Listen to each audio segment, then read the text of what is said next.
भजे वसंतम नवनीत चौरम चौरादिगण्यम शिरसा नमामि। श्री हरि विष्णु जी के आदेश पर ब्रह्मा जी सारे सृष्टि का सृजन कर दिए। अब ध्यान में आया कि पुलस्त मुनि को बनावे, तब तक ध्यान में आया कि नहीं जाम्बवान जी को भी बना दे। अब जाम्बवान जी उनके मस्तिष्क में आया, खूब दौड़ धूप जब करने लगे ताकि हम पहले जन्म ले लें। और इसी क्रम में ब्रह्मा जी के केश से उनका शरीर का घर्षण हुआ और जाम्बवान जी के शरीर में पूरा काला केश हो गया और वो नासिका मार्ग से जन्म लिए। फिर पुलस्त मुनि के जन्म दिए ब्रह्मा जी, पुलस्त मुनि, और ये दोनों आके किष्किंधा पहाड़ी पर रहने लगे। पुलस्त मुनि संसार से वियोगी हो गए और पंपा सरोवर के निकट जाके तपस्या करने लगे। अब ये जाम्बवान जी बचपन से बड़ा चंचल और बलवान थे और पंपा सरोवर का पानी को पूरा गंदा कर देते थे। तब पुलस्त मुनि कुछ यक्षों से बोले कि भैया इस तालाब में जब जाम्बवान जी आवे नहाने के लिए तो उनको आप लोग रोकिएगा, और वो लोग रोक दिए। तब जाम्बवान जी बहुत मार मारे, वो लोग भागे। वो लोग अब पुलस्त मुनि किन्नरों को जिम्मा लगाए, किन्नर भी रोके तो बड़ी मार मारे उनको।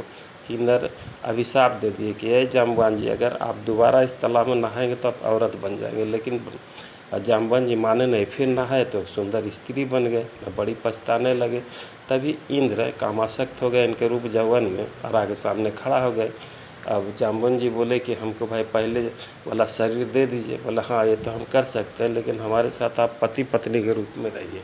अब जाम्बवान जी कुछ दिन रहे तो गर्भवती हो गए, समय पर एक सुंदर बालक को जन्म दिए तो उनका नाम हो गया बाली। अब एक दिन सूरज भगवान के इन पर नज़र पड़ा और उनका बीज स्खलित होकर इनके गिरवा पर पड़ा तो ये गर्भवती हुए और समय पर एक सुंदर बालक को जन्म दे दी। तब इनका नाम पड़ गया सुग्रीव। अब बड़ा पछताने लगे, दोनों को पालन करने लगे। क्या करें, पुलस्त मुनि से जाके पूछे भाई पूर्व शरीर पाने का क्या उपाय है भैया बताओ। तो बोले आप जाइए अब पंपा सरोवर के निकट भगवान विष्णु का खूब तपस्या कीजिए। बहुत दिन तक जाम्बवान जी तपस्या किए लेकिन विष्णु जी प्रकट नहीं हो। तब समीप में एक कुआं था, सोचे कि इसमें कूद के प्राण दे दे। जैसे ही उसमें कूदे वहाँ विष्णु भगवान प्रकट हो गया। इनका जाम्बवान जी का पहले वाला स्वरूप मिल गया। अब भगवान बोले कि अब जाम्बवान जी बाली सुग्रीव के पास आप किष्किंधा पर रहिए पहाड़ पर, और जब मेरा अगला त्रेता में अवतार होगा राम के रूप में, आपसे हमको बहुत काम लेना है। और फिर जाम्बवान जी वहीं रहने लगे इनके साथ। भगवान फिर त्रेता युग में अवतार लिए, इन साथ में सीता माता का खोज किए। लड़ाई में जाम्बवान जी बहुत दिन तक रहे। अच्छा, यहीं तक जाम्बवान जी का भक्ति ख़त्म नहीं हुआ। अब द्वापर में भी कृष्ण भगवान के साथ इनका 28 दिन तक घोर युद्ध हुआ। ये